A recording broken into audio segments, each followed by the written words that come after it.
Hey everyone, I am Samin Negi and today we are unlocking the power of Python. Whether you are a starting level or leveling up, so this is the moment to build up something great. So let's dive into it. And today we are starting up with a Python project. It's a very mini project, but it is related to my German articles. So I was trying to learn German and I was really struggling with it.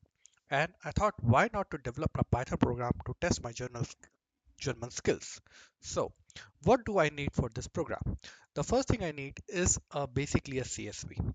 What this CSV is doing, so we will see once we copy this CSV into our Visual Studio Code. So let's paste the file to our Visual Studio Code and then we will have an example.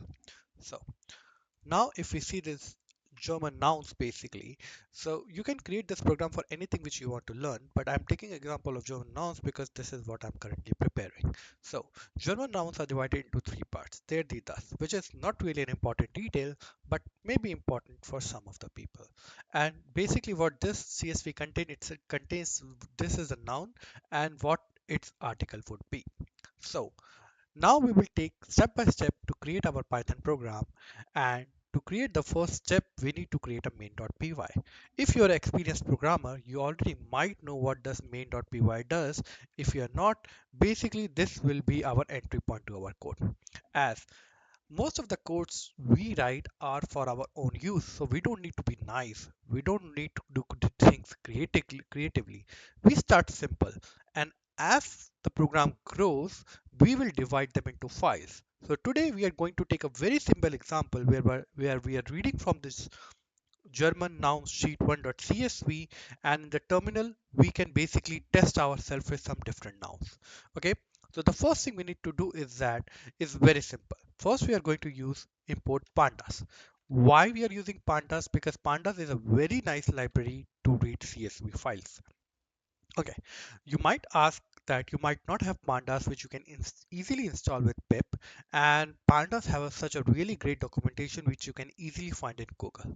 I might create some videos about pandas later on in my YouTube channel, so if you're interested you can always visit my channel again. But for that you have to subscribe me. So what should we do? So first thing we should do is we have already have a df, so we use pd.read function.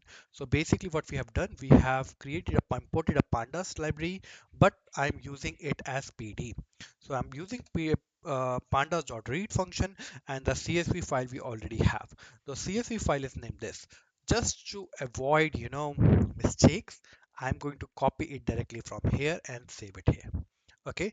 Now, the best thing about Python, which I really like, is that, you can always use print, and then we use terminal, which is the inbuilt terminal for Python in the Visual Studio Code, and that's why I am using Visual Studio Code right now, because it is really good editor for doing anything.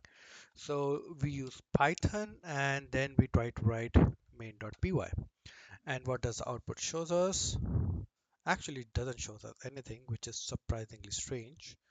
um, Okay, it does show. So it takes some time to load all the variables into the RAM, because as you see, the read CSV is creating a table for you. Okay, so now we just create a one and you can see that we have loaded it. Now we have basically everything in the rows and columns, and this is where the pandas powers come into picture. Now how we are going to do this code? So basically we want a question, and now and we want it to be answered like there the thus, and then it should tell us that it's a correct answer or wrong answer. Okay, so for that the first thing we should do is to create a function called def ask question, which is a very simple function, but it is going to do a lot of things. So first thing, it's going to ask question, and what this question should do, so question should first thing accept our data frame, right? Because it is going to read our data frame, and then it is going to ask a question. So let's say question equal to df dot I log, then x, and then 1, right? Okay, you might ask what this x is. So x will be like, for example, I don't want like all 236 question to be asked me at once.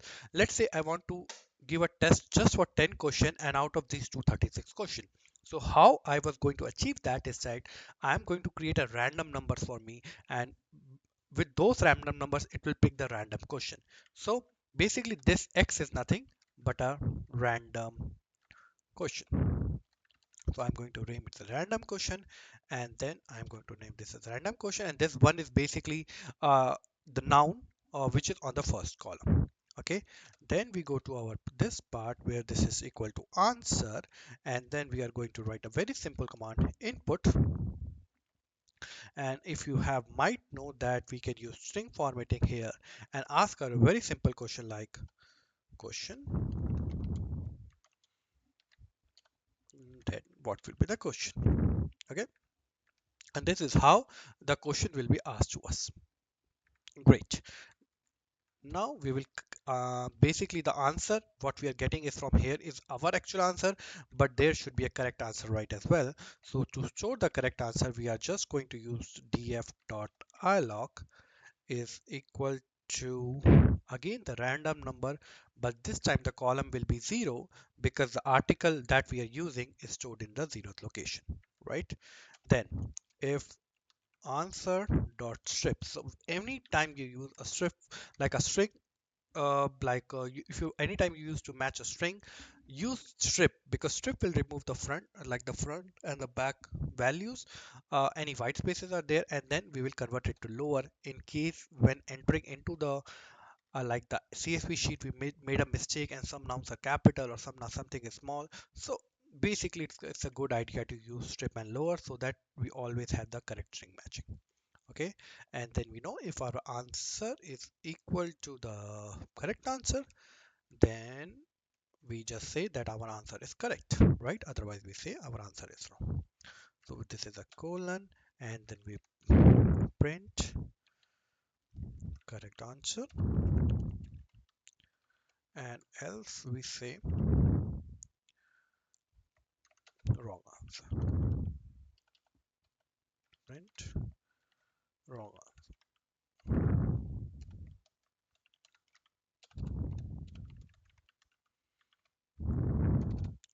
And this is we are done. So we have like created a question for us, and now the best part is that now we need to create a random number. The thing is this, you can create random numbers by variety of things.